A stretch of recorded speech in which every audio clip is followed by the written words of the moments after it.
Up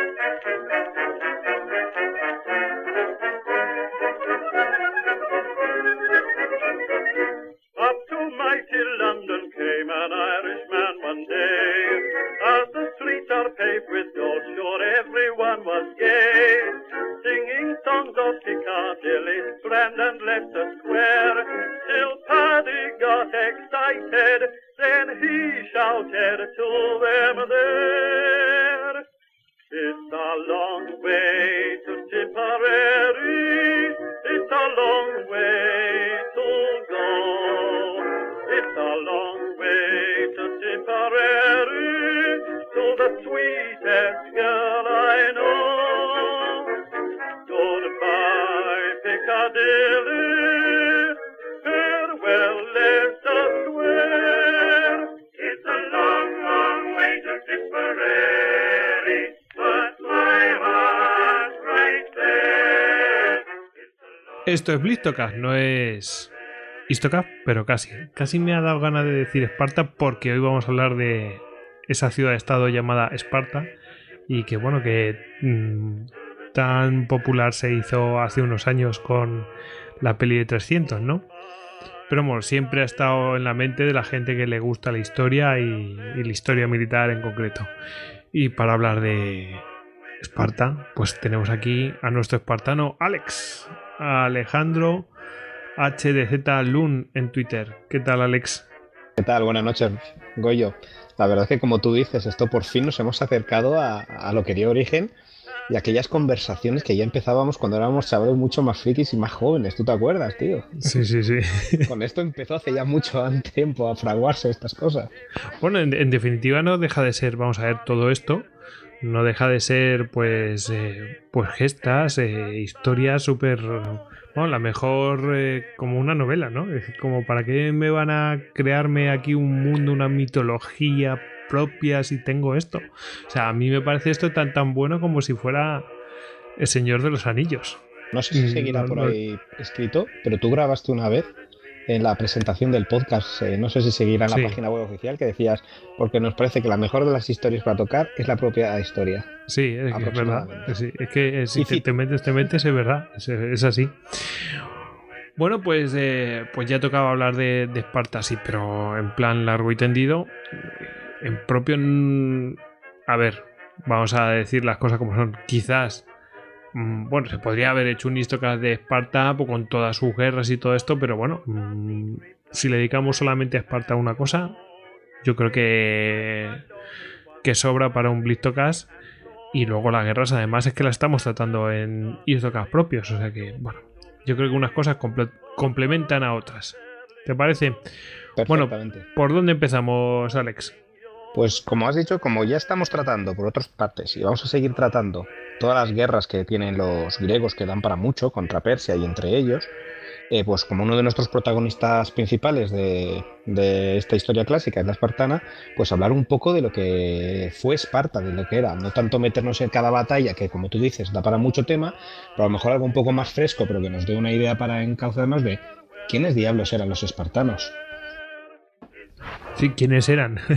¿Cómo surgieron y cómo tenían esa organización tan curiosa? Bueno, ¿surgió de la nada? ¿Nacieron de un huevo? ¿Qué fue antes, el huevo o el espartano? Esa es la pregunta que todos nos hacemos. Bueno, pues la verdad que lo poco que sabemos de Esparta, claro que estamos entrando ya en las épocas más oscuras de la historiografía, pero empieza más o menos con las primeras guerras de Mesenia del siglo VIII a.C. Si miramos un mapa, cosa que con vosotros estoy aprendiendo que cada vez es algo que hay que hacer más, observamos que la zona donde está la Cedemonia está unida intrínsecamente a una parte adyacente al oeste que es Mesania. Las fuentes originales, pues, cuando te hablan de esto, la mayoría de los poetas siempre tiran mucho pues, a lo que es la tradición griega de la hazaña heroica masomérica, ¿no? De pues el secuestros de Helena de Troya, estas cosas que justifican la guerra, ¿no? Cuando hablamos un poco, por ejemplo, de Troya, tú te acuerdas, Goyo, que siempre dicen, no, es que la guerra fue por el secuestro de la princesa Helena. Y tú y yo bueno, en realidad mucho, ¿verdad? Y decimos, algún otro motivo más plausible habrá. Sí, principalmente comerciales, ¿no? Evidentemente.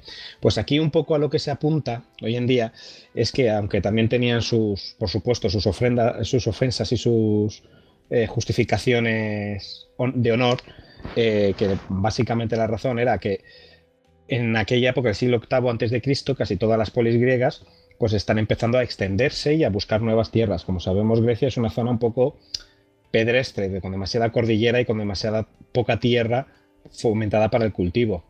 Hay potencias como empiezan las tribus a unirse y a formar pequeñas polis, que les da más poder, y a formar esas ciudades-estados, que las hicieron tan famosas, y algunas como Atenas empiezan a fundar, pues, o intentan fundar colonias, es decir, resuelven su falta de espacio vital, por así decirlo, como lo diría el amigo, pues pasando un poco a lo que era Jonia y lo que era Asia, y conseguir nuevas tierras. En el caso de Esparta, lo que deciden es extenderse hacia el oeste, hacia sus vecinos de Mesenia, y que debían de tener aproximadamente pues una organización política muy, muy parecida y una organización militar muy parecida.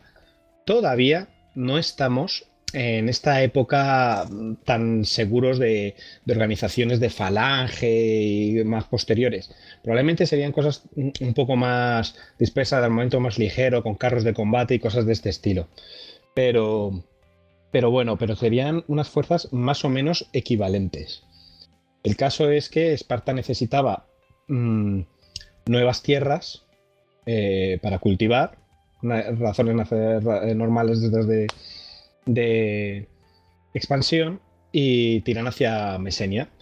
Y nada, y aliarse de palos con los mesenios, que ya estaban fundando también su propia polis, su propia ciudad de Mesene en el monte Ítome, sus propios cultos también a Zeus, porque al final eran todos, compartían un poco ese cultura griega más o menos común, adoraban a los mismos dioses, hablaban lenguas, si no eran las mismas, pues muy similares. Aunque fuera por contagio, ¿no? Exactamente, por lo que al final todos nos vamos entendiendo, un poco de bofetadas y un poco de comercio. Y en algún momento termina el comercio y empiezan las bofetadas y dices, pues te voy a conquistar y me quedo con tus tierras, porque básicamente son fértiles y cultivables. Ahí es donde se apunta más las razones de esta guerra, y es el primer comienzo de dónde viene Esparta, que hace unas guerras con los mesenios, hacen dos guerras, podemos decir las primeras, hasta la primera mitad la segunda mitad del siglo VII a.C., en la que también podríamos entretenernos un poco en ellas. Yo tampoco sé mucho de las mismas, pero bueno, ahí digamos que están muy empatados, y como es costumbre en estas situaciones geopolíticas, estos conflictos separan a las fuerzas de la zona en aliados y en enemigos. Los mesenios se unen a ágivos, arcadios y a sicionios. Los espartanos, acretenses y corintios. Ya existen los corintios aquí y los arcadios, como podemos ver. Total, existen un par de guerras. La primera lo pierden los mesenios, y ahí ya empieza Esparta a arrasar la ciudad de los mesenios, a expulsarles hacia zonas montañosas y a quedarse con lo que ellos querían, que eran las tierras de cultivo. No se sabe muy bien, porque claro, según las fuentes estamos en una zona todavía muy difícil de tener fuentes fiables y que nos den datos, pero bueno, se especula entre que si ya en aquella época ya Esparta logró hacer una ocupación completa y real de Mesenia y simplemente se le quedaron núcleos de resistencia, o si solo fue una ocupación parcial. Yo apunto un poco a lo segundo, porque después de todo viene una segunda guerra hasta la segunda mitad del siglo VII, en la que tienen una buena montada entre espartanos y mesenios contra las imágenes de abuso que nos podrían dar algunos, el poeta Tirteo, que hablaba de una guerra de más de 20 años, es decir, fuerzas muy parecidas, y hasta se habla de que hubo batallas en las que los mesenios no solo plantan cara, sino que consiguen derrotarlos. Una batalla que tiene un nombre muy prosaico, la batalla del túmulo del jabalí. Eso es precioso, macho. Eso es una Warhammer, tío. Absolutamente, a mí me encantan estas cosas. Haberlo descubierto me dio alegría y todo. Y luego siguieron peleando en otra. Pelean, consiguen plantarles cara a los espartanos y vencerlos. Hacen racias por territorios espartanos, incluso llegan a la propia ciudad de Esparta, y vamos, que es una cosa que está muy equilibrada y con varios contraataques muy fuertes, en el sentido de que Esparta puede perder. Y llegan al final a una batalla en un lugar que se llama, también tenemos un nombre muy prosaico, la Gran Fosa. No sé dónde está la gran fosa, me encantaría saberlo. Tiene que ser una gran fosa. En la que ganan ya aquí sí los espartanos. Aunque la tradición oral parece que es unánime al decir que esta derrota de los mesenios se debió sobre todo a que los arcadios, que eran amigos suyos, eran aliados suyos en la guerra, les traicionaron sobornados por los espartanos y les traicionaron. Y al traicionarles, pues algo muy trágico. Fueron derrotados. Se retiraron al Monte Ira y continuaron durante una guerra de guerrillas hasta que al final ya fueron sometidos. Y desde entonces los mesenios fueron convertidos en hilotas, que es cuando ya vamos acercándonos a lo que fue el Esparta que ya más conocemos, en la que, como todos sabemos, se convirtió en una organización de una clase guerrera social para el Estado, ahora hablamos de ello, pero que eran mantenidos básicamente por una gran cantidad de esclavos hilotas. Pues los famosos hilotas esclavos de los espartanos ¿Son mesenios? Eran los mesenios originarios de Mesenia, del territorio que había sido ahora capturado por los espartanos, dominado y repartido en cleros, porciones de tierra que son repartidos entre los ciudadanos para que los trabajen sus antiguos habitantes, ahora esclavos, que son los que trabajan para los nuevos conquistadores. Total, es un comportamiento totalmente tribal. O sea, es de Age of Empires cuando empieza. ¿Verdad que sí? A mí me recuerda un poco, si estuviera aquí tu hermano, tío. ¿No te recuerda un poco a lo de los japoneses y los ebishi? Sí, un poco así. Pues de ahí viene más o menos la idea más un poco romántica de los espartanos. Y ahí poco después, hacia el 650 antes de Cristo, ya empieza a aparecer, ya empieza a conformarse con este asentamiento sobre un nuevo territorio en base a un personaje legendario, más o menos cuasi legendario por la falta de información fidedigna del mismo. No tenemos carne de identidad ni partida de nacimiento, es que hablamos de mucho. De un señor llamado Licurgo, que es el que se supone que da a los espartanos la gran retra, que se vendría a ser como la buena ley, que es aquel conjunto de normas de tradición oral en la que da la conformación de la organización política del Estado espartano como Estado guerrero y militar, que es el que ya luego conocemos cuando nos vamos centrando más en Esparta. Bueno, pues es un poco aquí donde empieza lo que vamos a conocer como la organización política de la ciudad de Estado espartano, que es el que nos suena más de las películas y tal. A partir de aquí es donde va a ir tomando forma.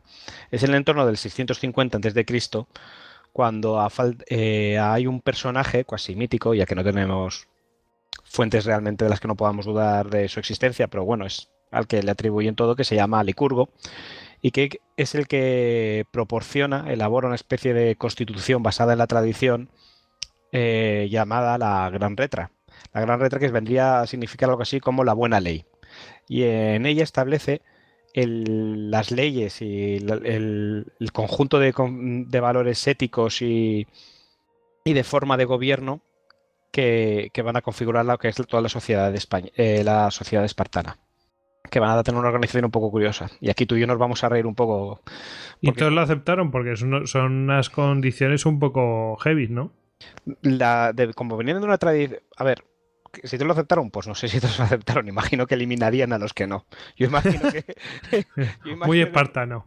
Yo imagino que, por ejemplo, los hilotas pues no lo aceptarían de buena manera, ¿sabes? Pero no creo que les dieran mucha opinión.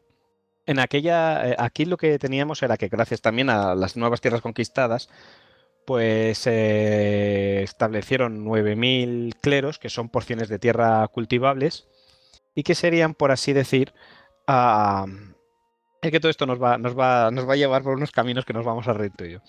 9.000 porciones de tierra cultivable que son propiedad del Estado, pero el Estado se las presta a los espartanos ciudadanos conocidos como espartiatas, a los que gozan de todos los derechos como ciudadano, en lotes más o menos semejantes, supuestamente iguales. Estos espartiatas nacidos con todos los derechos de un espartano, o con casi todos, son los homoioi, los pares o iguales, que tienen el poder de gestionar estos préstamos que les da el Estado para que sobrevivan, para que sus esclavos hilotas o periecos los trabajen, pero que les pertenecen. Pero la tierra es del Estado. Y a partir de ahí se desarrolla todo lo que es el sistema de valores espartanos, porque este Licurgo está muy en contra de tanto hacen algo muy curioso, y es que mezclan un poco también quieren hacer como una especie de balance de poderes para evitar que dentro de lo que ellos consideran los espartanos puros, los espartiatas, nadie tenga demasiado poder. Así que hacen una diarquía que consiste en que no van a tener un solo rey, sino dos reyes, para que haya como un balance de poder. Los dos al principio van a la guerra, los dos comandan el ejército y los dos llegan a acuerdos para evitar que sean injustos. Pero estos reyes en realidad lo que hacen es supervisar las decisiones que toma la Peya, una asamblea popular que integran todos los espartanos homoioi, todos los iguales. De esta asamblea aprueba las leyes, esta asamblea aprueba a los generales, aprueba y elegían a los éforos. ¿Quiénes son los éforos? Los éforos son... Ah, que eran elegidos por estos, madre mía. O sea, la Peya es una asamblea en la que tienes a todos los espartanos, todos los guerreros, que cuando ya están en plenos derechos, a partir de los 30 años, creo que era, pues aprueban las leyes y lo ponen todo en asamblea. O sea, es un sistema asambleario. Pero no del todo. Estos éforos eligen a 5 miembros, estos asamblearios, estos homoioi y estos iguales, eligen a 5 miembros cada año que cambian para representar su voluntad y que se llaman los éforos. Estos éforos vigilan que los reyes cumplan con la voluntad de las leyes, pueden en algunas situaciones incluso tener más autoridad que las leyes y hasta revocarles lo que van a hacer. Les acompañan 2 de los éforos siempre al rey que va a la campaña para supervisarle y asegurarse que gasta bien el dinero y que dirige a la gente como Dios manda y que se comporta como hay que comportarse. Representan, por así decirlo, la voluntad de la asamblea y tienen un poder interesante. Y luego tenías la Jerusía, que es un consejo de 28 ancianos elegidos entre los que ya son homoioi iguales, que han superado todos los valores de virtud de los que ahora hablaremos, y son elegidos una especie de consejo, que es una antigua reminiscencia de los tiempos homéricos, será algo así como el consejo del rey. Está compuesto por los 2 reyes, ya que esto es una diarquía, tiene 2 reyes, está compuesto por los éforos que componen este consejo, y luego estarían estos ancianos supremos e importantes que también tienen voz y voto y que están a partir de los 60 años. Así que es una especie de estado en el que tienes 2 reyes, habitualmente con intereses contrapuestos, con sus partidarios y sus zonas. Al estilo de los cónsules romanos. Pero no tienen más mando que eso, que son vigilados por un eforado, que son los que representan la voluntad de las... que solo tienen un año de mandato y tienen que ser también elegidos de entre los iguales, porque solo los iguales pueden estar en todas estas historias. Y estos éforos que supervisan todo solo están un año, con lo cual es que también es curioso tiene una porque ventaja. En el caso de los romanos lo que duran un año son los cónsules y en el caso de los espartanos los que duran un año son los éforos, ¿no? Sí, y los propósitos son básicamente los mismos, que no puedan ser corrompidos, que sean más inmunes a la corrupción, digamos, de permanencia en un sitio de poder. Así te aseguras más o menos de que como tienes que volver a casa y a tus posiciones habituales, pues como no estás para quedarte, pues vas a cumplir bastante. Aunque también tiene su contraparte. O sea, es que esto da para todo nos lleva por muchos caminos. Luego tienes la asamblea, que es la que ratifica, es a la que es convocada por los éforos y que eligen pues las leyes y los éforos y hasta los generales y hasta si se va a la guerra o no se va a la guerra. Y luego tienes la Jerusía, que es el Consejo Supremo, es el Consejo de Estado de los reyes, los éforos y unos ancianos elegidos de entre todos los que no se quieren jubilar ya a la edad de 60 años para arriba. Hablamos de 60 años en el siglo V y VI antes de Cristo, o sea, que llegar a los 60 años, además en una raza tan guerrera, debía tener bien complicado su historia. Y todo esto por el reparte de unos lotes de tierra. También un poco nos recuerda a los romanos, ¿verdad? Cuando a los veteranos les reparten lotes de tierra como recompensa a su servicio. Pues los guerreros, como su deber es la guerra, pues se les provee de unos lotes de tierra iguales a los demás compañeros, en los que se incluye lógicamente los ilotas y los esclavos que trabajan esta tierra pues para mantener todas las necesidades vitales de la sociedad espartana. O sea, los espartanos no hacen nada que no sea dedicarse a la guerra y a la gobernanza. Con lo cual, todo lo demás está en manos de... Bueno, ahora hablaremos de otros estamentos espartanos, pero está en manos de todo lo que no es la guerra y la gobernanza, tienen que hacerlo periecos e ilotas. O sea, lo que son las labores de casa, diríamos, ¿no? De sostenimiento puro y duro, eso pues que lo hagan los ilotas, los esclavos. Sí, y todo lo que sea economía, todo lo que sea remendarme un zapato, todo lo que sea calentarme la comida. Y claro, como los otros se dedican a la guerra y a otras tareas, pues claro, jamás los ilotas pueden enfrentarse a esta gente, porque con el poder bélico que tienen los espartanos, a ver quién se revela. Bueno, te cuento una cosa que es un poco curiosa y ahí me adelanto. En estos estamentos podremos hablar de cómo estaba la sociedad vamos a llamarlo la Cedemonia, vamos a llamarlo la Laconia de esta zona, dominada por los espartanos. Pues eso, están los genuinos espartiatas, que son los homoioioi pares e iguales, que son los que aparecen en la película como los auténticos espartanos, ¿vale? Los que llevan la capa roja, el escudo y la lanza, que son los que tienen derecho a un cleros y a participar en la asamblea siempre y cuando cumplan con toda una serie de tradiciones y virtudes cívicas y lleven una vida ejemplar, de la que ahora hablaremos, que se llama la ágoge. Y gestionan un cleros, que es el lote de tierra, que no pueden ni vender ni hipotecar, pero que pueden tener esclavos trabajando para ellos. Pero hay más gente, como estamos diciendo, viviendo en Laconia. Están los periecos. ¿Quiénes son los periecos? Bueno, los periecos viene a ser un poco la traducción de los que viven alrededor.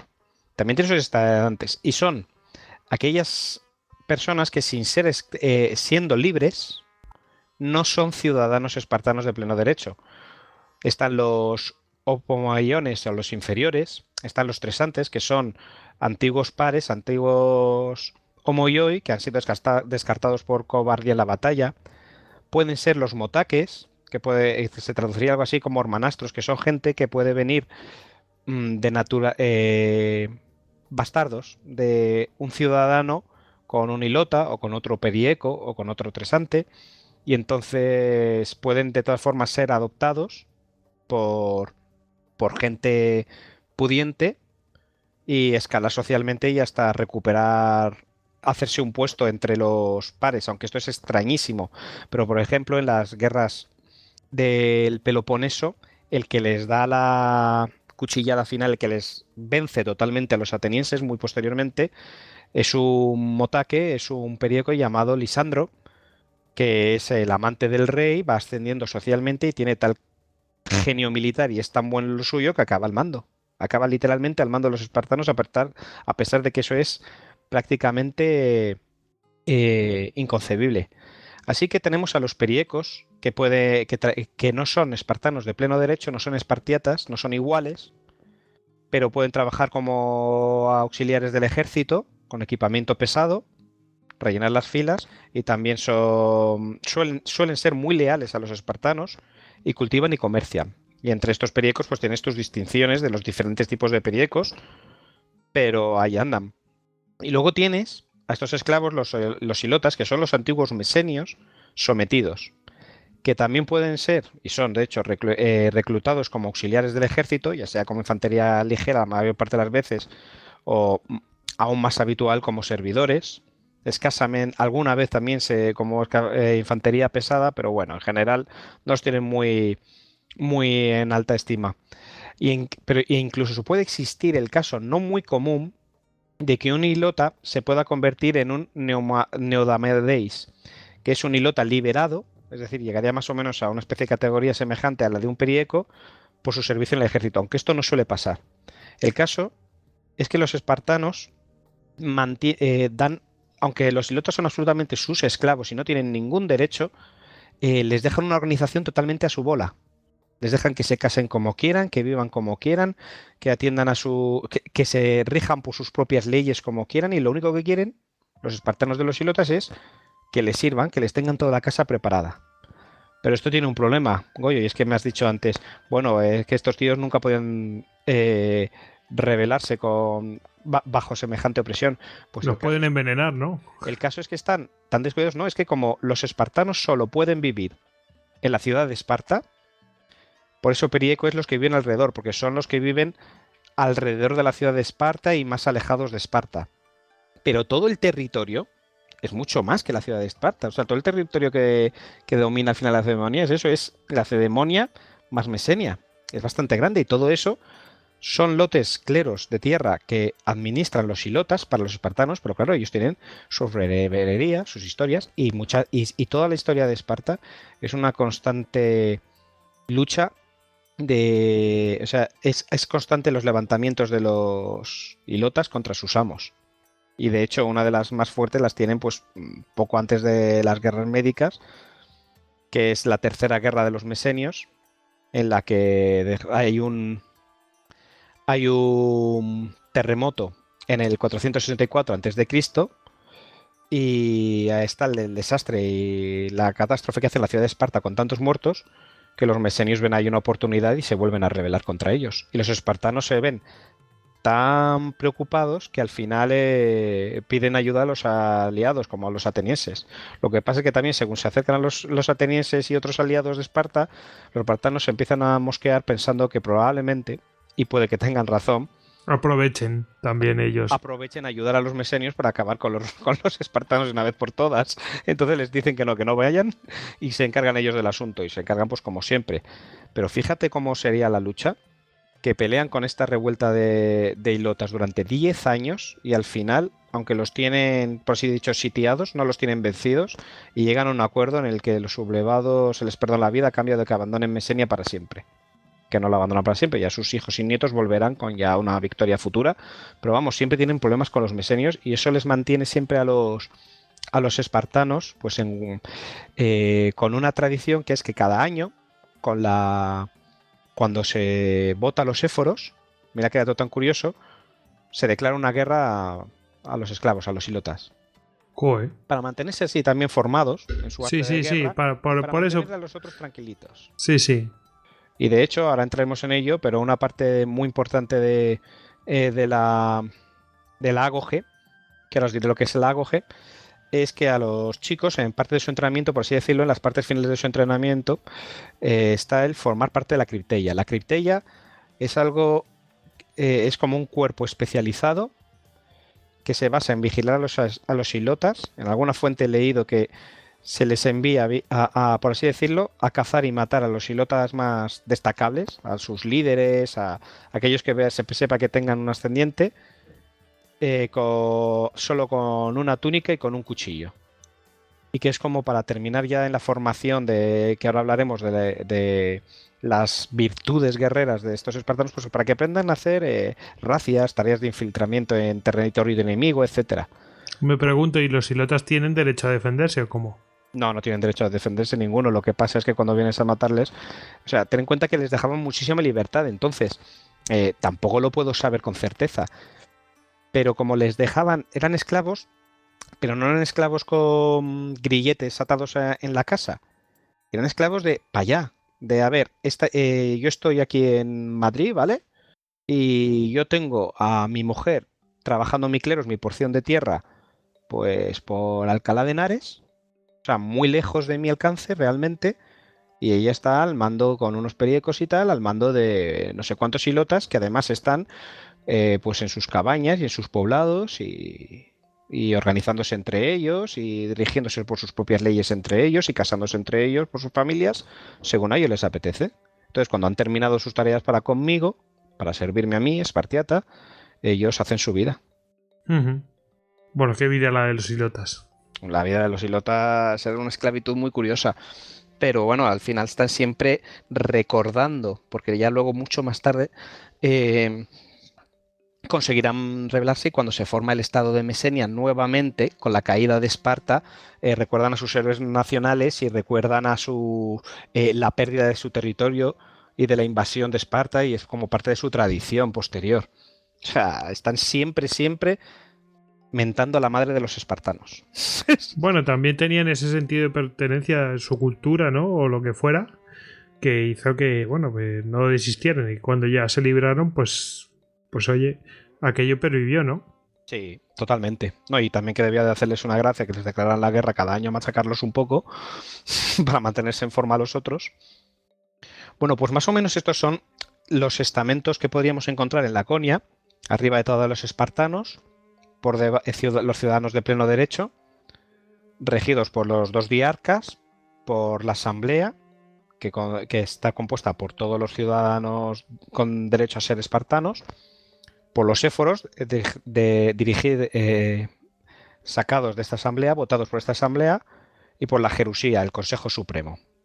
Y por debajo de esos están los periecos, que son los que por un motivo o por otro son hijos de bastardos o han sido cobardes en batalla, han perdido el derecho a ser ciudadanos, pero no son esclavos, son ciudadanos libres y pueden hasta comerciar y tal. También nutren el ejército cuando es necesario. Y los hilotas, que son los mesenios sometidos, a los que les tienen esclavizados para que hagan todos los trabajos, pero digamos que es una esclavitud en la que les permiten organizarse a su aire cuando han terminado para con ellos sus tareas. Y si bien, como siempre, están temiendo revueltas por su parte y con razón, pues les declaran la guerra cada año y además así se mantienen en forma para su actividad principal, que es la guerra. Porque los espartanos tienen la vida del buen espartano, Goyo, tiene que seguir la virtud del ágoge. Que el ágoge es como una especie de... ¿cómo te lo decía? Una especie de protocolo de vida, de pruebas y condiciones, normas, ética, para dar a la ciudad de la gente, hoplitas, luchadores, guerreros, que lucharán con coraje, disciplina, honor, que están comprometidos con la comunidad, que están comprometidos con la sociedad suya, con su tradición. Es un código ético y didáctico, porque lo enseñan y lo tienen que seguir. Los ciudadanos valen más o menos en función de lo bien o mal que cumplan con estas pautas sociales y estas virtudes que son recogidas con el nombre de ágoge. O sea, esto sí que es una auténtica ingeniería social y no lo que nos cuentan en otros sitios. Y esta ágoge marca más o menos qué es lo que se espera de cada ciudadano espartano. La cosa empezaría más o menos de la siguiente manera. A los 0 años, bueno, lógicamente viene un recién nacido y se presenta por los homoioi, por los pares que lo han parido, por los pares que le han dado a luz al eforado, a los 5 éforos. Estos éforos, si es apto para vivir, si lo ven físicamente sano, pues le bautizan en vino para garantizar su salud y ya se le otorga un clero, es decir, ya se dice que este va a ser de los nuestros, que es una de las 9.000 parcelas cultivables. Pero si los éforos veían que el recién nacido no era apto, pues lo abandonaban al pie del monte Tayeto para que los dioses decidieran su suerte, que habitualmente te puedes imaginar la que era. Pues que las bestias salvajes pues se lo comían. Sí. Básicamente, o morir de inanición, o los buitres, a saber. Pero también te imaginas, en todas las sociedades hay piques, y hay rivalidades, y hay mala idea. ¿Tú te imaginas ser uno que le cae muy mal a los 5 éforos del momento, o las pequeñas cosas de poder que siempre hay? Porque nos cuentan la teoría, pero habría que verlo de cerca, cómo son las cosas. Y los éforos, vete a saber si decían, no, este no es apto. Claro, o sea, y no, el tuyo no tiene nada, pero como lo han dicho los éforos. Imagínatelo, ¿eh? O sea, para mí eso me parece burrada. Pero bueno, es que perteneces al Estado, en cuerpo y alma. Cuando ya naces, los éforos te dejan vivir. También hay que decirlo, si te dejan vivir, ya eres propietario de un clero. Digo yo que a posteriori, pero vamos. Y hasta los 7 años vive con su familia. El bebé vive con su familia a cargo de una madre, una nodriza en las familias más nobles. Y la educación consiste en ir aprendiendo autoridad, control de las emociones y poesía heroica y homérica, sus héroes, su historia. Un poco lo que se espera de él. Ya ir entrenándole un poco las virtudes de retórica lacónica y estas cosas. 0-7 años, pero entender que no es algo definitivo. Vamos a decir 0-7 años como puede ser 0-5 años, 0-6 años, aproximadamente, ¿vale? entre los 7 y los 18 años, o los 5 o los 6 más o menos, ¿vale? Pongamos sobre los 7 es cuando se incorpora, ya vamos a la Agelai, que es cuando ya abandona el hogar materno para empezar su instrucción pues militar, porque eres nacido por y para la guerra y para el Estado y para ser un buen hoplita que siga esta serie de pautas. Residen en barracas colectivas supervisadas por un joven cadete o un supervisor espartiata que se llama Paidonomos, y aprendían pues gimnasia, las artes marciales de la época, el famoso pancratio. El pancratio es un antiguo, es como una forma muy primitiva, las más antiguas que se saben de lo que sería el boxeo. Es la lucha a puñetazos, para entendernos. Fíjate cómo eran que existían en los Juegos Olímpicos luchas de pancratio. Y se dice que expulsaban a los espartanos porque eran excesivamente salvajes y en lugar de terminar en sumisión, cualquier luchador de artes marciales sabe, con sumisión me refiero a cuando alguien ya no puede más o le tienes atrapado en una llave o una cosa de estas. Sometido, vamos. Sí, entonces, como no puede más, pues te da como un toque a la lona, ¿no? O un toque al brazo y dice, hasta aquí hemos llegado, ¿vale? Me rindo. Y el otro pues te suelta porque son las reglas. Estos tipos solo entienden que la pelea termina cuando uno de los dos muere o no puede realmente más, de que se ha asfixiado o que le han reventado el cráneo. Entonces expulsan a los espartanos, pero también hay ¿Qué es lo que hacían con los ilotas? Sí, básicamente es que ellos están entrenados para estas cosas. También dicen eso, que hay muchas malas lenguas. O sea, Genofonte es una de las fuentes originales que vivió con y contra los espartanos, en ambos, porque era ateniense y luchó contra ellos, y luchó con ellos, y los admiraba en gran medida, y también decía, bueno, es que de los espartanos se dicen muchas mentiras porque tienen muchos enemigos. También dicen que aprendían gramática y oratoria, música, que es algo como muy reservado a hombres, y danza, que son como, no sé si te recuerda un poco la idea un poco del caballero romántico medieval. Ser buenísimo en las armas y saber un poco de música, danza. Pues sí, un poco así, se dedicaban a las cosas que también les gustaban. No te creas que se dedicaban a las cosas que no les gustaba. No, pero también me recuerda un poco a los nobles de cada época, también a los samuráis. Sí, pero los que tenían tiempo para elegir, me refiero a que los que tenían tiempo para elegir sus actividades, pues elegían cosas de esas que... ¿Sabes lo que te quiero decir? Las cosas que eran aburridas, pues se las dejaban a los esclavos y a los plebeyos. Pero esto no era elección, esto era obligatorio. Bueno, sí, pero qué casualidad que no eligieron coger y cultivar las tierras. ¿Sabes lo que porque tenían que dedicarse a lo que tenían que dedicarse. Ya, pero que eligieron a ser los mejores hombres. Decidieron ser los mejores hombres, decidieron dedicarse a la música y a dar tortas. Es que entrando en la condición, porque ahora no recuerdo quiénes lo decían, pero en estos comentarios típicos que existen en la antigüedad, había uno que decía la diferencia entre Atenas y Esparta, para lanzarse pullas entre ellas, de estas de nuestras grandes bravuconadas, ya buscaré la fuente, decía, la diferencia entre Atenas y Esparta es que en Atenas hacen estatuas y arte, y en Esparta hacemos hombres, así en plan, qué tíos. Sin embargo, había otro que decía, no existe vida más no me extraña que los espartanos sean tan valientes cuando la muerte es una buena salida para el tipo de vida que llevan, que es solo vivir para esto. Porque bueno, por ahora suena bien, ¿no? Entrenan solo gimnasia, artes marciales y tal. Pero entrenan y compiten en público y fomentan sobre todo la vergüenza, la derrota. Y ya te digo que son luchas a puño descubierto, son pruebas durísimas, durísimas.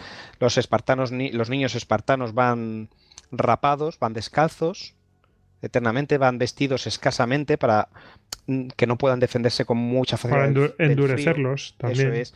Los infraalimentan con la idea de que si les dan comida por debajo de las necesidades, ellos tienen que buscarse la vida para robar, para encontrar esta comida, para cazarla, para buscarla. Y se hacen espabilados. Y si les atrapaban en una falta como robar comida, les castigaban no por robar, sino por haber sido pillados, por no haber sido eficientes, porque caray, así no vas a ser tan bueno para hacer tal. Y se castigaba al grupo entero para cohesionar más a sus miembros en la idea de, cuidado, que si uno de nosotros falla, todos nos las llevamos. También imagínate el que ha fallado, cómo se debía de quedar entre sus amigos. Totalmente, vamos. Está todo muy bien pensado, me refiero para sus objetivos, ¿eh? A mí me recuerda un poco esto del el recluta patoso en la chaqueta metálica cuando le pillan con un donut al recluta patoso y el sargento cabrón, pues les castiga a todos menos al recluta patoso, pues para que todos se metan con el recluta patoso y así le ayuden y así el tío ve que así le van a endurecer. Ya que él mismo no puede, el sargento decide que todos los compañeros le odien y así se va a poner, le van a obligar entre todos a hacer sus cosas. O sea, es algo brutal. A mí me suena un poco a ese estilo de presión. Bueno, también Pues hay que sí. decir que hay otras consideraciones que no he dicho, pero esto puede ser interesante para algunos, y es que a los 12 años también hay otro tipo de consideraciones, aparte de los rangos por los que vas a pasar por esta clusía, en la que en el entorno de los 12, cuando estás así en la pubertad, pues se te pasa a considerar Eiren o Efebo, y que era bastante común, y parece que bastante aceptado por todos, que existían muchos, que se hacían lazos amorosos tanto entre compañeros como con los maestros, que se vea como una parte de una correcta educación amatoria y complementaria a los derechos cívicos y, caray, buena cosa. Bueno, Bueno, seguimos ahí a los 18 años y bueno, ha sido sobreviviendo a todo esto. Hay ceremonias, los espartanos son extremadamente eh, religiosos y hay ceremonias que son la gimnopedia, que consiste en que los alumnos, los niños, tienen que robar un queso de un altar del santuario de Artemisa Horta que está custodiado por alumnos mayores o por un espartano con un látigo y tal. Si les pilla, pues les pega de latigazos hasta... al principio, según las épocas, al principio no es que sea simbólico porque les zurra, pero digamos que se contienen, que cuando les marcan a latigazos para que aprendan a robar como Dios manda, además de un santuario que ya está custodiado por alumnos superiores. También según se va depravando Esparta y van pasando los siglos, hacia el final, cuando ya está conquistada por los romanos, pues como influenciado todo un poco por esa forma de ser de los romanos, se convierte en una especie de espectáculo circense en el que se azota a los niños hasta matarlos. Pero en los primeros tiempos, pues sí, de vez en cuando moría un chico a causa de los latigazos. Imagino de si a lo mejor tenía alguna rencilla pendiente con el alumno que llevaba el látigo y le pillaba. Pero vamos, que no era lo normal que murieran. De todas formas, ya era bonito. También estaban las carnellas, que eran cacerías rituales. En nombre de la diosa Artemisa y tal, pues salían a cazar todos juntos o por separado y a cargarse a bichos. Claro, un eso tipo de era las vida, sí. fiestas esas que salen en 300. Sí, son las carnellas. Ni se te ocurra hacer nada. Exactamente.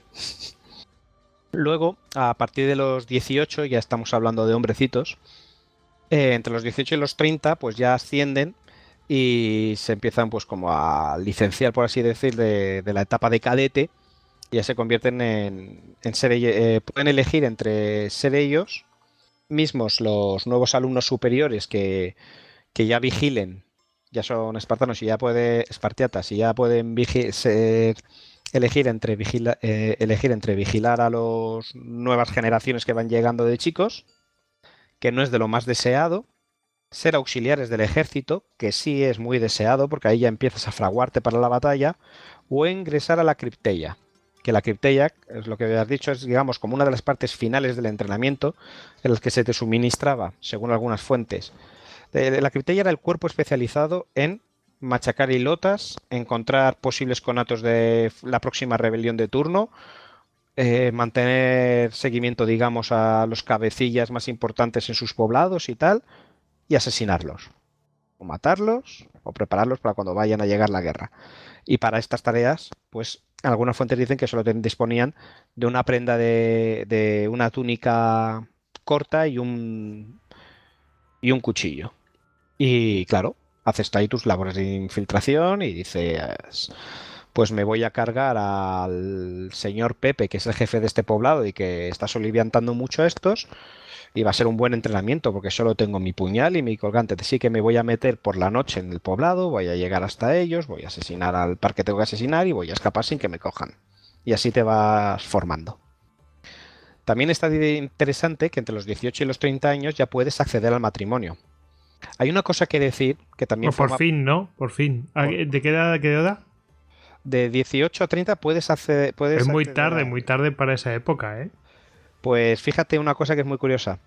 Según esta auge, que ya te digo, estoy describiendo un poco el auge de los chicos, ahora te diré brevemente a las chicas, pero según esta auge, insisto, tú tienes que cumplir y hacer estos pasos, aparte de que se esperan todas las virtudes que se dicen, porque si no aprendes esto y luego lo enseñas y no lo ejerces, si tienes faltas, no eres un buen espartano y puedes seguir cayendo en desgracia, por así decirlo, e incluso puedes llegar a convertirte en un perieco si muestras, por ejemplo, cobardía en la batalla.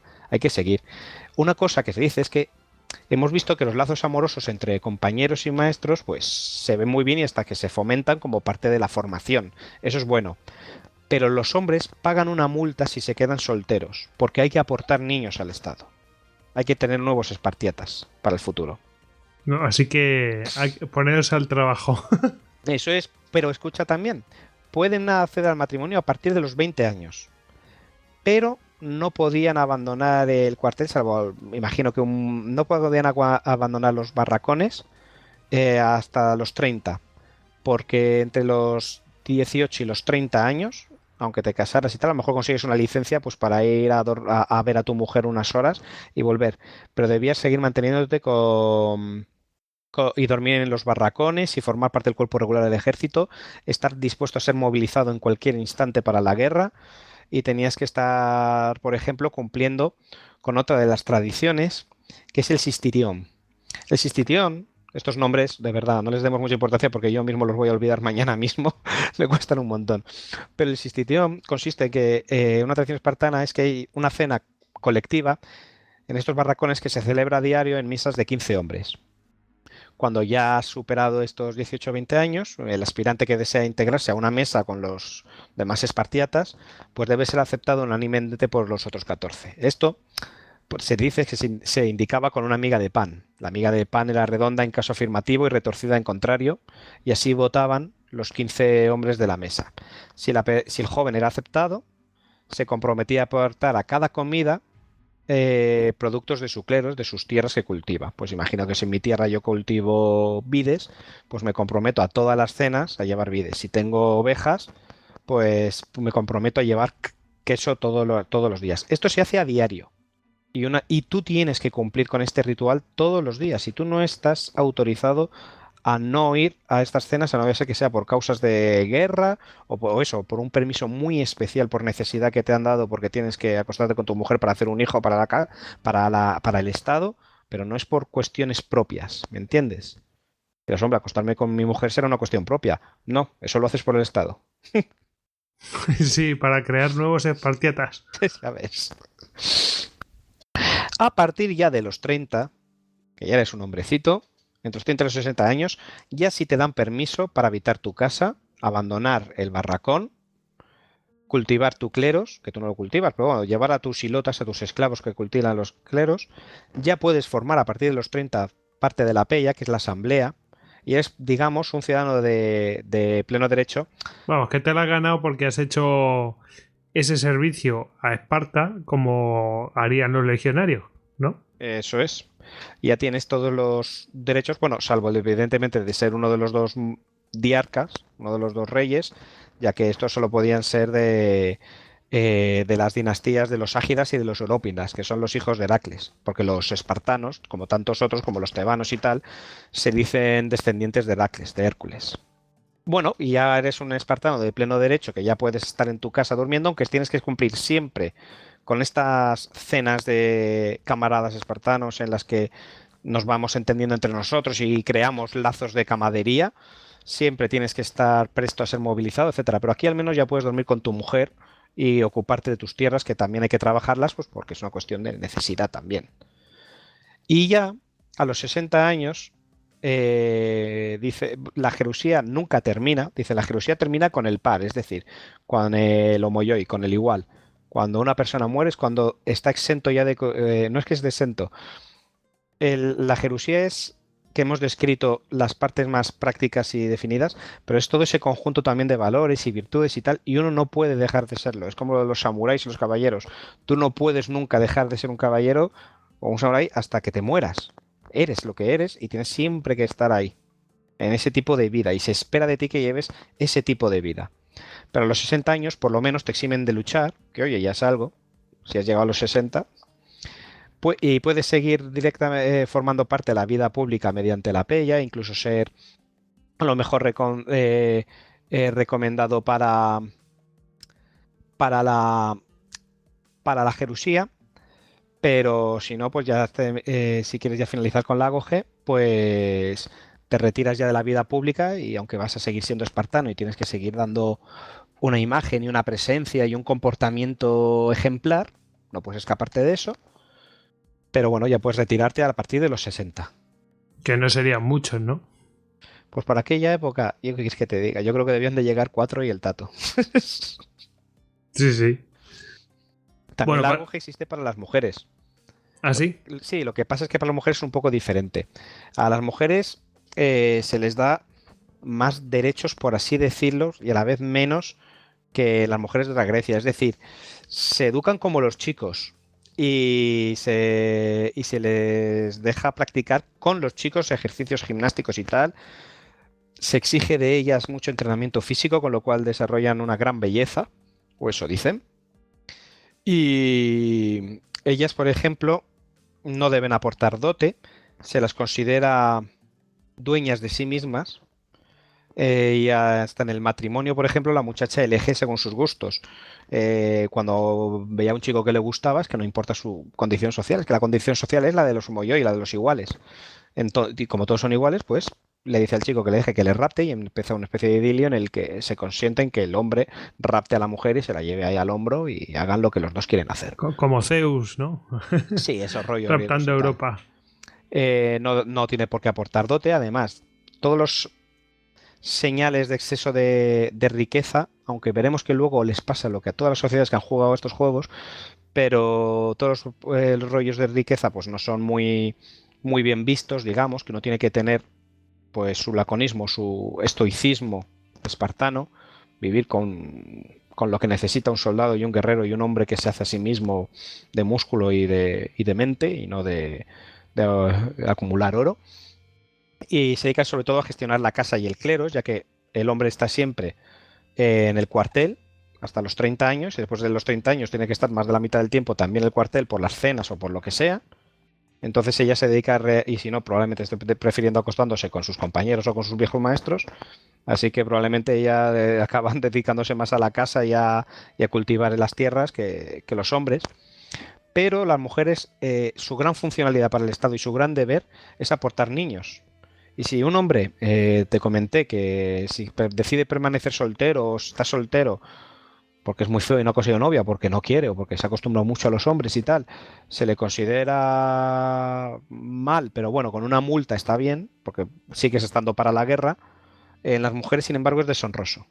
Y no, en las mujeres no tiene que tener casarse. Alguien claro, tiene que tener descendencia. O sea, búscate a un hombre porque tú tienes que tener descendencia, se espera eso de ti, si no vas a dejar de ser una ciudadana y vas a convertirte en una perieca, vas a perder estatus. Esto es lo de la supervivencia. Puede haber 4 tíos y una mujer que solamente tiene un hijo por año o cada 9 meses, más o menos, ¿no? Sí. Pero si hay 4 mujeres y un hombre, pueden tener 4 hijos por año. Lo importante es el número de mujeres para poder...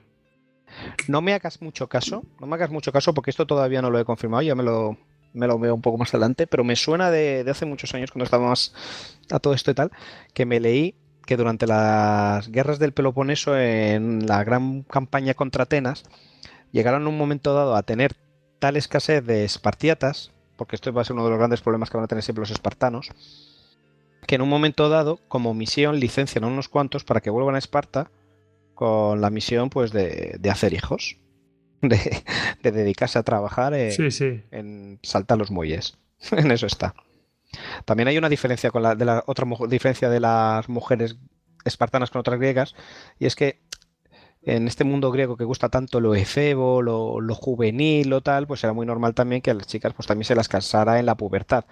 Y sin embargo, esto, como sabemos hoy también, y entonces también se sabía, lo que pasa es que eran cosas de la apetencia y de la cultura de la época.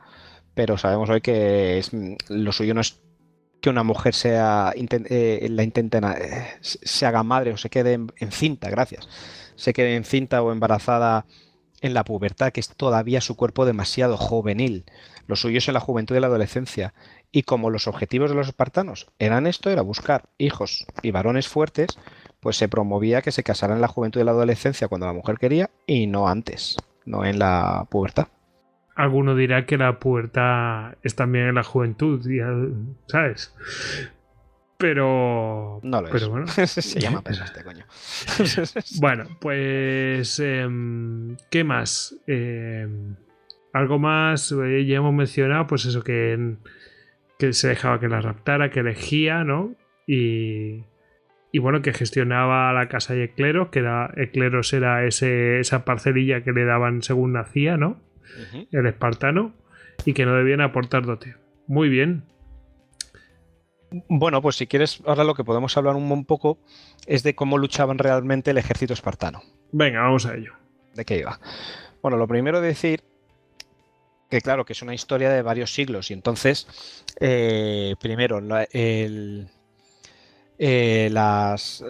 ejército va cambiando desde las épocas en las que conquistan Mesenia hasta las épocas, digamos, más de esplendor, hasta luego ya que podrían ser las guerras médicas con los persas y las guerras del Peloponeso en las que consiguen ya la hegemonía, que son las épocas heroicas. Pues la cosa va cambiando y luego seguirán adaptándose a los nuevos tiempos, seguirán peleando con los tebanos y seguirán peleando con los macedonios y de repente se verá formaciones de espartanos que serán como las falanges macedónicas, con largas picas arisas, y con cuerpos de caballería y cosas de estas y tal. Pero bueno, para la época en la que nos interesa, que es la que de las guerras médicas y la de las guerras del Peloponeso, sí que también hay diferencias entre ellos, pero más o menos podemos tener una idea de cómo funcionaban los ejércitos, aunque nos faltan muchas fuentes de cómo era el ejército por dentro. Pero los espartanos dividían un poco su forma de actuar según tenían dos escenarios. Pongamos que hay un escenario que es el menos importante, que es escenarios de batallas de poca monta, de restablecimiento del orden o de pequeños apoyos a ciudades, digamos batallas de segunda, en la que los ejércitos mayoritariamente eran de esclavos y lotas y de periecos, es decir, ciudadanos libres pero no de pleno derecho, dirigidos por espartanos, en plan de esto no merece toda nuestra atención. Pero estaban los eventos importantes, las grandes batallas que siempre vemos, como un poco las de la Segunda Guerra Médica, los 300 espartanos de las Termópilas, solo que ahí solo estaban 300, o la de Platea, que ahí es que estaban todos. En estas batallas, los espartanos pues van con sus aliados y con periecos y lotas. El ejército lo suelen comportar los propios espartiatas, que forman cuadros de infantería pesada que conocemos como la falange, y en las zonas y suelen desplegarse de tal forma que la zona de la derecha, que es la más desprotegida, así por así decirlo, por los escudos y por las tácticas con las que ellos estaban acostumbrados a enfrentarse, pues suele ser la que está conformada por la tropa de élite, que son los Hipeis, la guardia personal del rey. Vendrían a ser los 300 de la película de 300 o de los 300. Pues todos esos eran como la guardia personal. Sí, la guardia personal. Y es como la crema de la crema. Pues generalmente cuando se despliega una gran línea espartana tenemos que visualizar numerosos cuadros de falanges, pero no todos son élite. La forma de lucha de aquella época en Grecia, o como ellos entendían las guerras también contra los persas, era desplegarse en líneas formadas por diferentes cuadros, por diferentes falanges, y enfrentarse el uno al otro e intentar envolver el flanco izquierdo del enemigo. Envolver el flanco izquierdo con tus mejores tropas y que cunda el pánico y así destruirlo y hacerle perder la formación. Entonces a la derecha siempre se pone, vamos de derecha a izquierda, a lo más a la derecha, que es por donde podríamos decir que termina esas líneas de escudos que visualizamos, pues hacia la derecha es donde precisamente ya te vas quedando sin escudos. Entonces ahí se quedaría la élite, que serían los espartiatas, y entre los espartiatas los 100 o los que fuesen, pero generalmente los 100 caballeros de la guardia personal del rey, que son los Hipeis, y uno de los dos reyes que va a la guerra. Antiguamente al principio iban 2, pero como se ponían a discutir entre ellos, pues más tarde se decidió que solo fuera uno, con los éforos que tenían que asegurar que se estaban cumpliendo todas las cosas, que no había prevaricación, diríamos ahora. Luego también se complementaban con los periecos. Estos periecos, como hemos dicho, son espartanos que son lacedemonios que ya no son espartanos de pleno derecho, pues porque son hijos bastardos o porque demostraron cobardía, etcétera. Pero todavía se pueden hacer tareas de infantería pesada y labores de escaramuza. También están los peltastas. Peltastas por el nombre de un escudo diferente al habitual del espartano, y hablamos luego de las armas, que se llama el pelte. Estos peltastas son mercenarios y eran muy conocidos por su versatilidad, pues para labores de hostigamiento o de repente formar como infantería pesada o como arqueros o como acompañando a la caballería. Eran gente muy versátil. Al final cada vez fueron tomando más importancia y relevancia en las guerras del Peloponeso. Y también estaban los hilotas. Los hilotas, como hemos dicho, eran esclavos. ¿También los utilizaban? Sí, les debía hacer una gracia terrible. Mira que a los peltastas, como mercenarios, eran pagados y estaban bien y podían venir de todas partes y tal, y eran profesionales. O los periecos eran libres, no eran ciudadanos de pleno derecho, pero eran libres y eran leales. A los hilotas debía de llevarle los demonios, pero el caso es que como el espartano no sabía ni remendarse la camisa, pues tenía que llevarse a sus esclavos consigo. Y si eran los domésticos, pues para llevarle el equipaje, porque no vas a estar cargando todo el rato un equipo de combate que pesa 25 o 30 kilos. Ahora, irás con tu túnica, además que en Grecia hace un calor que flipas. Ahora, también están los hilotas que viven, digamos, más en sus poblados, más a sus cosas, etcétera, y eso se los puede reclutar por la fuerza para convertirles en infantería ligera e incluso en infantería pesada. ¿Que cómo se atreven a esto en medio de una batalla, Goyo? ¿Lo estarás pensando? Pues yo también me lo pienso. Imagino que tenían por miedo a las represalias contra la familia, yo qué sé. Sí, algo así. Pero vamos, imagino que alguna vez tendrán un problemita y tal. No debe ser fácil. Pero vamos, esto lo hacían. Se los llevaban consigo y los ponían además ahí en primera línea o a cubrir los flancos, etcétera. También, contra lo que podemos pensar a veces, tenían unidades de caballería, que es al mando de un hiparmosta. Pero es verdad que dicen que la caballería espartana no era muy buena. Lo que sabemos por Genofonte cuando habla de Leuctra es que la caballería espartana dice que eran los menos ambiciosos y los menos echados para adelante de los hombres. Sí, que eran bastante parados, ¿no? Sí, que eran como menos. Un hombre de verdad se queda ahí en medio de su falange, ¿sabes? Cuanto más cerca del rey ahí y tal, más vales. Y la caballería en aquella época, como y no es lo que hace otras tareas, aunque había sí, caballerías mejores. O eso y no es lo ideal para una unidad de caballería, ese tipo de mentalidad. Uh-huh. Más o menos sabemos también cómo se fracciona el ejército espartano.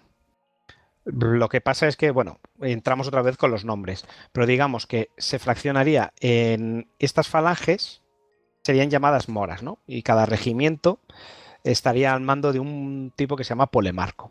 Igual que la flota. Cuando hay una flota, la flota tiene otro nombre, pero el que puede llevar la flota es el polemarco. Y el que lleva un regimiento, que son llamadas moras, se llama también polemarco. El ejército espartano tenía 6. Cada uno de estos regimientos, esto me recuerda mucho también a la legión romana, aunque es bastante diferente, pero en el sentido de cómo va subdividida de la propia unidad, que es una gran masa de hombres. Pues este regimiento llamado Mora consta de 2 lochoi, que está al mando también de un locagos. Estos lochos, tiene 4 pentecostis y dirigida también por sus dirigentes, que lo bueno es que comparten la misma raíz gramatical, pentecosteres, y los pentecosteres por 4 enomotías, que están en manos de un onomotarco. Bueno, y la onomotía es la unidad básica de 40 hombres. Entonces, un ejército completo está compuesto por 6 moras, que son los regimientos, que está a su vez compuesto por 12 lochoi, que tiene 48 pentecostíes y 192 onomotías. Es decir, que en su época de esplendor, una cifra aproximada de hombres son unos 7.000 hombres largos, lo que puede llegar a tener el mayor ejército espartano. aunque esto realmente casi nunca se ve, porque ya en la batalla de Platea, en la Segunda Guerra Médica, se dice que espartiatas auténticos solo hay 5.000. Y esto viene, y este es uno de los grandes problemas que tienen los espartanos, y es que siempre van cada vez más espartanos. Sí, pero tú imagínate que hay 5.000 espartiatas o espartanos, pero 5.000 viviendo a costillas de los demás. A costillas de los demás, además en proporción de 20-1. Sí, sí. Es que ese es el problema que tienen. Cada vez que quieren hacer una campaña lejos, no pueden. Porque se les levantan es que son de 20-1, es que es una cantidad. O sea, lo que mantienen durante unos siglos es impresionante, pero claro, les trae sus problemas. Sobre la forma de combatir de los espartanos, bueno, es la de prácticamente cualquier falange griega. Lo primero es sobre la estrategia y táctica general. Bueno, el mando recae en un rey y el otro se queda en casa porque ya ocurre poco antes de la Primera Guerra Médica. ¿Te acuerdas de la película del León de Esparta? Sí. Bueno, ¿te acuerdas de Demarato, que estaba ahí en el campamento de Jerjes? Todo eso viene porque había otro rey que es el que lanza realmente a Esparta a empezar a ser muy influyente en el mundo griego, que se llama Cleómenes, y se están pegando los dos constantemente por ver quién tiene razón. Y uno de los casos, por ejemplo, que ocurren es que hacen una expedición contra una ciudad y llaman a las ciudades aliadas porque ya se están empezando a reunir en confederaciones. Es decir, al final es que el mundo, claro, tiene que ir tendiendo a unirse porque cada vez los enemigos son más grandes y al igual que los espartanos se hacen con Mesenia para ser más grandes, siguen sin ser tan grandes como quieren y como es la política, mitad con amenazas, mitad porque a todos nos conviene, mitad con halagos, pues te vas haciendo confederaciones con tus vecinos cercanos para ser más influyente y más influyente. En una expedición que hacen con aliados, pues van los dos reyes, como marca la tradición, contra los aliados, pero hay una desavenencia entre este Cleómenes y el rey de Marato, y el rey de Marato dice que no, que ahí se acaba la campaña, y tienen varios problemas de estos. Y en ese momento, pues claro, como uno de los reyes dice que no hay campaña, pues la mitad de los aliados dicen entonces que tampoco hay campaña, con lo cual se suspende la campaña. Con lo cual, a partir de ahí, pues los éforos hacen una nueva ley que se vota en la asamblea de que a partir de ahí, cada vez que se decida en la asamblea que vamos a ir a la guerra, que vaya un solo rey, primero para no poner en juego a los dos, porque no nos pase lo de Leonidas. Primero para no poner en juego la vida de los dos a la vez. No poner claro, todos los juegos imagínate pasa lo de Leonidas y te quedas descabezado, vamos. Con los dos reyes muertos es un canteo. Pero es que luego se ponen a discutir entre ellos y te deshacen una campaña militar. Entonces tampoco pueden estar esas cosas. Y a partir de ahí hay una serie de tiranteces en las que al final durante un tiempo se impone Cleómenes y de Marato es por lo que acaba en la corte de Jerjes asesorándole. Sí, sí. Bueno, se tenía que buscar la vida. En la estrategia, cuando el ejército espartano se pira, queda un rey en casa que se encarga de los temas religiosos, porque los espartanos son ultra religiosos, tienen como 26 o 70 y pico celebraciones religiosas anuales y todas son sagradas y ninguna puede romperse y tal, es algo terrible, está todo el día con religión, y uno de los reyes, y los reyes también son sumo sacerdote, entonces uno se encarga de temas de sacerdotes mientras el otro se encarga de temas militares y luego se van alternando, así evitas un poco que haya malos rollos, ¿no? Y luego, en cuanto a la estrategia, pues una mentalidad muy griega, enviar a la fuerza más numerosa posible, lo más dentro del territorio enemigo para forzarla o a rendirse a una batalla. ¿Cómo es esto? Pues muy sencillo, yo entro con mi gran ejército y de repente estoy en tu territorio, juego en tu casa, no estamos jugando en la mía. Y si no vienes a pelear conmigo, empiezo a saquear tu territorio y te destruyo las cosechas y te mueres de hambre en invierno. Y si sales, es lo que quieren los espartanos, que como se pasan la vida entrenando y preparándose precisamente para la batalla, confían totalmente en que cuando el enemigo salga a darles batalla, pues ellos van a ganar, como solía pasar, y hasta aquí hemos llegado y obligamos a la gente a llegar a un acuerdo que me beneficie a mí. Uh-huh. Respecto a cómo se despliega el ejército espartano, pues creo que antes lo he comentado muy someramente, ¿no? Te despliegas en línea con los diferentes moras, que serían las falanges de izquierda a derecha, cuanto más a la derecha, digamos que de mejor calidad. El que está más a la derecha es el Diarca, uno de los dos reyes, con su guardia personal, los Hipiaeis, y los espartiatas de élite. Y vas completando las falanges y los medas según cuántos espartanos auténticos tengas más a la derecha. Según te van faltando, pues vas rellenando hacia la izquierda. Digamos, la izquierda lo menos importante y lo menos fiable. Pues empezarías por la derecha, por la calidad, la élite, los espartanos, los espartiatas, y luego irías con periecos, eilotas y mercenarios, tirando hacia la izquierda, que puedes llegar a armarlos incluso como infantería pesada, y tropas ligeras de caballería y infantería por los flancos. Luego tienes... Eso es porque si por la derecha, digamos que por su forma de combatir, no podían jugársela. Me refiero, por cómo colocaban el escudo y esas cosas. Sí, básicamente. La forma de luchar básicamente es la kyklosis, que es la táctica que hemos dicho de cuando se enfrentan las dos líneas, pues la zona derecha de cada uno intenta envolver la zona izquierda del otro, como si fuera el yin y el yang. Y el primero que lo haga, pues que rompa la ventaja del otro, pues se lleva tal gato al agua, porque es cuando empieza la línea buena. ¿Por qué? Porque ¿cómo lucha una falange? Pues si todos nos imaginamos un poco el aspecto del hoplita, pues es un poco como nos dan a entender un poco en la película. Formas una línea de escudo. El hoplita es un guerrero bien pertrechado de infantería pesada, que está armado generalmente por un casco. Ahora hablaremos de... Bueno, un casco, un kranos, que según la época pues va de diferentes modelos. No siempre es el modelo corintio. El modelo corintio es el casco clásico que vemos, que cubre el nasal y las carrilladas del guerrero. Tiene la desventaja de que no te permite huir y de que te cueces dentro. Suelen llevar lógicamente acolchamientos por dentro para que no sea tan caluroso, etcétera, pero imagínate combatir con esas cosas en Grecia. Pero es un casco que en cambio daba muy buena protección. Tienes el aspis, que es el nombre general de los escudos griegos. En el caso de los hoplitas, de ahí viene el nombre loplón, que es un escudo convexo, circular y cóncavo por dentro para encajar el tórax del hombre. Va embrazado, no lo sujetas solo con la mano y la muñeca, sino que pasas a través de una correa el brazo y estrujas todo el escudo, y al ser convexo pues desvía mejor los golpes, los puedes frenar mejor, tanto las flechas como de tal, porque reflejas un poco el golpe, lo desvías. Van hacia los lados, sí. Y al ser cóncavo, pues metes mejor el cuerpo. Ahora diré luego por qué esto es importante. Suele estar hecho de sauce de chopo y es grueso, de unos 12-18 milímetros en el exterior, con el que también probablemente puedas golpear, y en el centro de unos 10-11 milímetros, y cubierto por una pequeña lámina de bronce que está un poco en cuestión sobre la utilidad, de si era tanto como refuerzo o si era una cuestión estética del pavor que da ver a estos hombres bañados en bronce a la luz del sol en Grecia. O sea, es que debía de ser también una visión.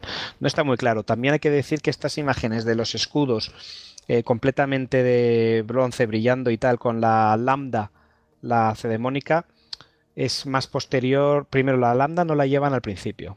Y primero están, como todos los griegos, llevando los símbolos de sus casas y de sus tribus y los que les apetecen, y de sus héroes. Y luego muchas veces están pintados, entonces yo no estoy muy seguro. Pero bueno, es un escudo muy grande, unos 90-100 metros de diámetro, que te cubre prácticamente desde la barbilla hasta los tobillos. Claro, y en los tobillos llevas unas grebas que también van adaptándose según las épocas, de bronce. Y para proteger el cuerpo, una coraza de bronce, que ya posteriormente sería musculada, pero que no es tan habitual por la orfebrería que requiere. Suele ser más una cosa de estatus, porque primero es muy pesada, ofrece una buena protección, muy dura, pero es muy pesada y te cueces dentro. Porque estamos hablando siempre de eso, de que las campañas militares en Grecia, siempre con el calorcito este rígido de 35-40 grados, pues tiene que ser algo gracioso lo de llevar tu casco de bronce cubriéndote, que te pegue el sol, con tu con tu escudo de 7 kilos y con una coraza de bronce. Entonces era mucho más habitual y más común que se utilizara una linotórax, que son unas armaduras ligeras que se ven hasta allá en Alejandro y tal, que se hacen con lino encolado, trenzado y tal, y a veces con pequeñas placas de bronce entre ellas, y bueno, ofrece prácticamente la misma protección, porque si no tienes un super filo o das una puñalada muy directa, es al corte muy difícil también de traspasar, con lo cual no hay para el común de los mortales no hay una gran diferencia práctica entre una coraza, una durísima y muy pesada coraza de bronce con este linotórax, y sin embargo pues transpira mejor, pesa muchísimo menos, te da más libertad de movimientos, tiene muchas ventajas sobre la pequeña diferencia que puedas ver entre la dureza con la coraza. Entonces muchas veces la coraza se hace una cuestión de estatus. Luego tienes las grebas, luego tienes la lanza, que suele ser de unos 2,5 metros, 2,30 metros, por ahí va, con una hoja, la moarra, de unos 2,40 centímetros de bronce o de hierro, y un regatón. De ancho, ¿no? Me imagino. El filo. Y un regatón que es en el lado opuesto al asti de la lanza, al cuerpo de la lanza, un contrapeso, que a veces es redondeado, pero en el caso de los espartanos y de muchos griegos y muchos combatientes, es afilado. Es como un pequeño pincho con el que cuando vas pasando sobre gente herida, pues das un golpe y lo rematas mientras sigues avanzando.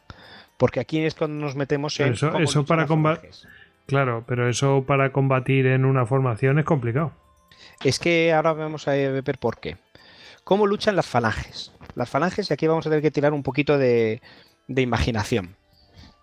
Las líneas de estas moras, de esta infantería, se ponen juntas, como podemos imaginarlo, se forman una falange, forman una línea muy compacta en la que embrazas el escudo, metes el cuerpo un poco en el escudo aprovechando que es cóncavo y dejas una línea, y la formación en realidad no es un muro recto, sino que sería un poco escorado hacia la derecha, ya que dejas parte del escudo cubriendo a tu compañero que está al lado, y ahí vas formando la línea.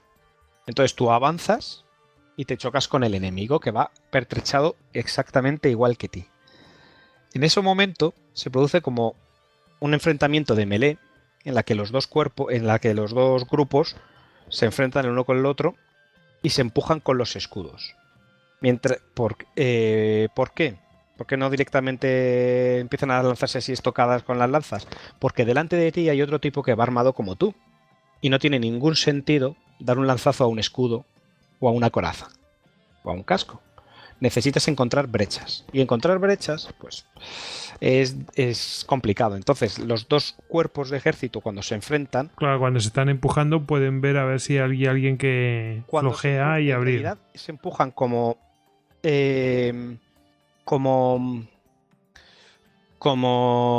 melés de rugby, porque lo que buscan es el otismos, que es el momento en el que una formación se rompe frente a otra, y al romperse la formación es cuando de repente pues ya le ves las espaldas a la gente, cuando ya esa línea de escudos no es perfecta, y entonces ya puedes empezar a meter la lanza y la espada por otras partes. Entonces, para esto los espartanos son pues superiores físicamente a la mayoría de sus adversarios. Entonces, ¿cómo se lucha en esto? Te empuja, pues te metes en melee con la línea de enfrente, que debe de ser bastante acojonante, mientras te cubres con el escudo y el escudo de tu compañero te cubre en parte a ti, y hay una gran presión no solo de la primera línea, sino de la segunda línea. Los que están detrás empujan también con los escudos a los compañeros, a los aliados que tienen en primera línea, pues para empujar.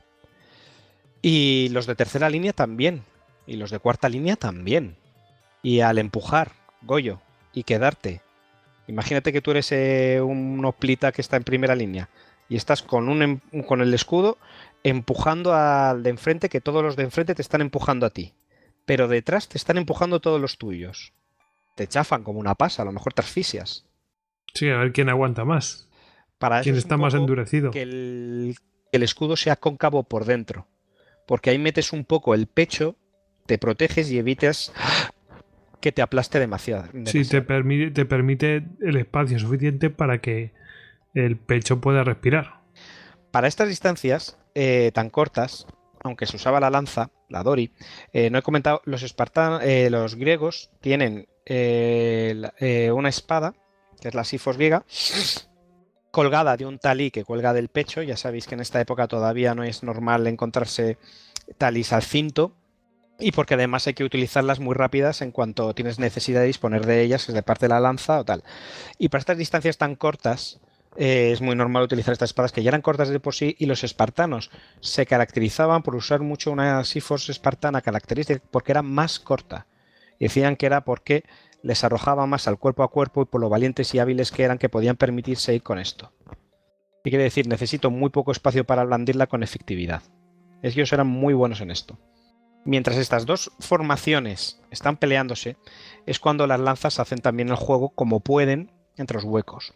Por eso, si veis, casi siempre en muchas representaciones artísticas de jarros y tinajas y pinturas que tenemos antiguas, los hoplitas tienen la lanza empuñada no en horizontal, sino como por encima del escudo hacia abajo.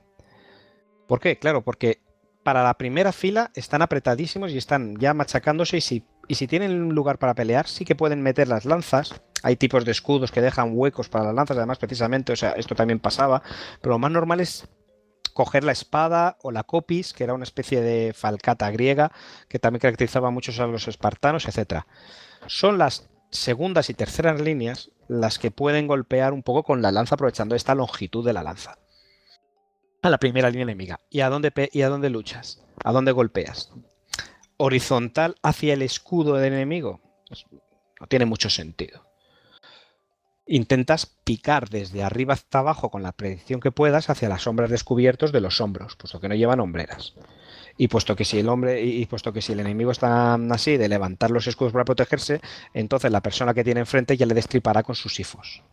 Entonces, mientras estas primeras líneas se están empujando a muerte, las segundas, terceras, cuartas líneas están picando con las lanzas arriba y abajo. Tampoco hay que también es fácil imaginarse, aunque no tengamos una fuente que nos diga esto, pero también es fácil imaginarse que personas que se dedican profesionalmente a esto y que esto era su forma de hacer la guerra, pues sabrían hacer el 1-2, pensarían en picar arriba y abajo si ven que uno se levanta el escudo, a buscar huecos. Entre las formaciones se mantienen firmes, pues sí, vas hiriendo a gente, van cayendo algunos, pero hay un momento de tensión en el que una de las dos formaciones se parte, se rompe, y es ahí por donde empieza a cundir el pánico, se abren las defensas, y entonces ya las lanzas y las espadas empiezan a hacer más bajas y ya provocas un efecto en cadena, y es que se desbanda esa falange, y es cuando ya empiezas a entrar y a hacer cadáveres. Es cuando también, al avanzar, manteniendo la formación, ese reguetón de la lanza te sirve para ir rematando a los que se han quedado en el suelo, ya que pocas veces una herida de arma blanca es mortal al instante. Generalmente te tienen que apuñalar varias veces y mucho. Pero lo importante es que no vayas a volver a levantarte y a atacar a alguien. Entonces, según vas pasando por encima de los cuerpos que están todavía debajo retorciéndose a tus pies, pues vas dando con el reguetón de la lanza para ir acabando con ellos, que es otra cosa de la que estábamos hablando, ¿no, Goyo? Sí, ¿para qué nos vamos a agachar?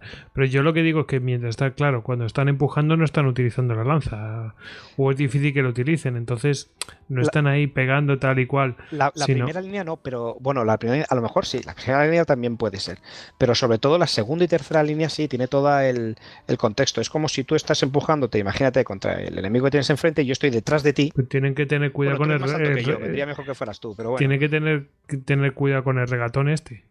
Bueno, pero ten en cuenta que si picas, el reguetón está hacia arriba. Imagínate apuñalando de totalmente arriba de acuerdo. a abajo. Sí. El reguetón está arriba. Es más, te compensa porque si yo... vamos a hacer, como tú eres más alto que yo, Goyo, para que no nos esté viendo, lógicamente, que además Goyo y yo tampoco nos vemos, pero somos amigos de siempre. Goyo mide su metro casi 90 y yo meto mi metro 75. Pues, Goyo, tú estás detrás de mí y tal, igual, y yo estoy empujando al tío que está enfrente mío y tal. Y nos estamos aquí empujando con los escudos y yo estoy bastante acojonadito porque, coño, intentan matarme y esas cosas. Y tú estás detrás de mí y dices, vale, voy a cargarme al que tiene Alejandro, al que está peleando con Alejandro, o a uno que está al lado de ese y tal y cual. Si metes la lanza por tu costillar, como si dieras una lanzada así de centro a media altura, te tropiezas con muchas cosas, conmigo y con mi escudo, o con el escudo de mi compañero, que por eso estamos haciendo una línea. O sea, hay muchas cosas que te molestian. Sí, al final, como será movimiento y habrá lucha, habrá huecos, pero no será tan cómodo. Lo más probable es que luches desde arriba, porque además, incluso si no te molestara mi propio escudo y mi propio cuerpo, o el de mis compañeros que está junto a mí, te molestará el tío que está enfrente. Te vas a golpear a la zona donde está todo su escudo y donde está su coraza. Tienes más probabilidades de pasar por encima de mi cabeza hacia él, apuñalando de arriba abajo, y además a ver si hay suerte y le pillas pues los hombros, la clavícula, el espacio entre hombro y cuellos, o el cuello, zona muy débil de la coraza, entre el peto y el cuello, pues meterla por ahí y tal y cual. Ahí digo yo que intentarías pelear mucho y tal. Entonces tú ahí vas picando desde detrás, dando por culo, pues para que el tío que esté delante de mí se muera, o el que está junto a él se muera, y entonces ya falla un poco la línea de enfrente, y entonces yo me meto y sigo apuñalando, y entonces repetimos la táctica hasta que de repente han caído los bastantes como para que se deshaga esa melee. Y entonces ya empieza a cundir el pánico, porque todos saben cuando de repente ya no están manteniendo la cohesión y los otros están avanzando. Y mientras yo voy avanzando, si queda uno a mis pies que está medio gritando, pues tú coges y zas, con el ragatón lo clavas en el suelo. Es bastante desagradable si lo piensas. Pero sí, bueno, me alegro de vivir en el siglo XXI en una zona bastante cómoda y feliz. Bueno, pues esto era la forma en la que luchaban las falanges griegas. Y en esto los espartanos se entendían de maravilla. Tenían una enorme capacidad de movimiento, dentro de que no era tan fácil cambiar de formaciones y de movimientos como podemos imaginarlo en la Legión Romana, que tampoco era tan versátil, pero bueno, muchísimo pero más. Pero eran bastante más que estos. Pero es que es muy difícil.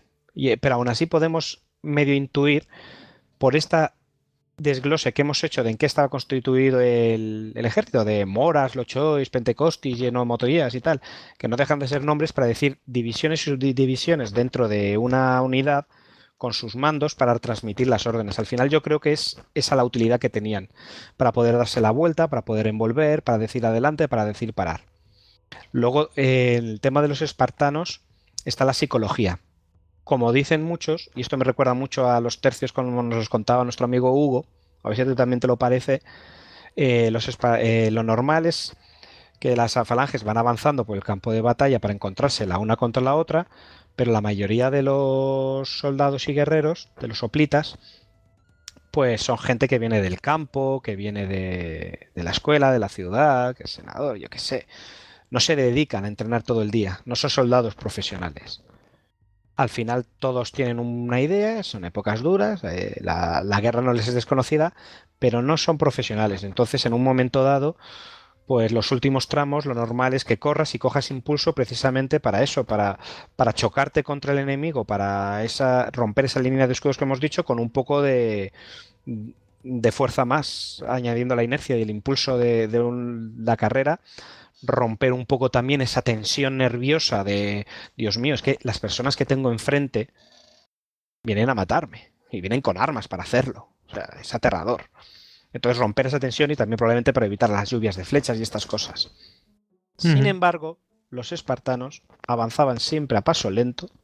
Bueno, siempre no, pero cuando querían, podían avanzar en perfecta formación, a paso lento, al encuentro del ritmo, al ritmo de las flautas. Y cuando se acercaban al enemigo, entonaban una pean o canto de guerra, que era una canción de Castor, el hermano de Pollux, porque a esta gente les encantaban los héroes luchadores y tal y cual. Y decían que daban un terror y un pavor aterrador, porque claro, tú te vas enfrente contra esta gente, con tu escudito, y tienes delante unos tiros que van igual que tú, pero que saben... Es como si tú has entrenado un poquito de boxeo en tus horas libres, en plan amateur, de voy a hacer ejercicio para meter barriga, y de repente te meten de verdad en un cuadrilátero con un profesional. Tienes que quedarte muerto, pero es que estos encima son profesionales de lo suyo, con armas, y vienen a matar, no a dejarte un cao, vienen a matar. Y vienen las lanzas por todas partes. Y te debe de estar lloviendo la muerte por todas partes y deben de saber cómo hacer sus cosas para atacarte a los pies o al hombro, según ellos lo vean. Deben de conocer muy bien sus cosas. Es su trabajo, vamos. Y vienen a paso tranquilo, como los tercios, tal. Y vienen con sus flautas, marcando el paso, marcando tal. Y tú vas con los tuyos, que sí, que vais formando una melee, pues es más como una melee de rugby. Imagino pues que no estarían todos tan al paso, tan coordinando todos los movimientos. Imagino que habría gritos y órdenes y tal y cual, y los otros vienen en perfecta formación, en perfecta sincronía, en perfecto orden, con toda la reputación que les precede. Decían que muchísimas veces cuando Nazpoli se enfrentaba a Esparta, a los espartanos, pues cuando llegaba el momento de la batalla y se iban acercando, pues no llegaba la batalla, se rendían antes, huían y decían, mira, está bien, hemos decidido que, que habéis visto nuestro farol, no vamos a pelear. Y esto es lo que pasaba y así luchaban más o menos los espartanos. Bueno, y esta fue más o menos la forma de luchar en las épocas doradas de Esparta, que es la que nos referimos siempre a las guerras médicas y del Peloponeso, que es cuando Esparta consigue una gran hegemonía. Lo que ocurre es que no le durará mucho.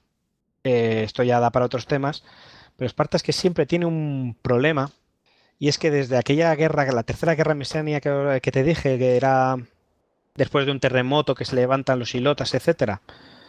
Sí. Es que los espartanos nunca se recuperan. Cuando llegan a Platea, pues como te digo, solo quedan Van siempre a remolque, ¿no? espartiatas. Y teniendo en cuenta que todos se dedican a la guerra, que te queden en una tierra a lo mejor de 20.000, que te queden 5.000 espartiatas, 20.000 o más, que te queden 5.000 espartiatas para mantener todo tu poder militar, ya es malo. Pero aquí estamos todavía en la época de gloria, en la batalla de Platea. Pero fíjate, 5.000 espartiatas y se supone que se reparten 9.000 cleros. Más tarde, los espartanos serían derrotados en Leuctra por los tebanos, en el 371.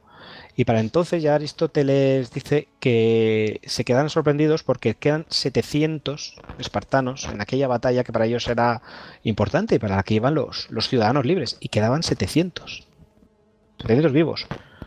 Más tarde, los espartanos ya están en decadencia, pierden la batalla de Leuctra contra los tebanos. De esto ya hablaremos en un esto que ya guay.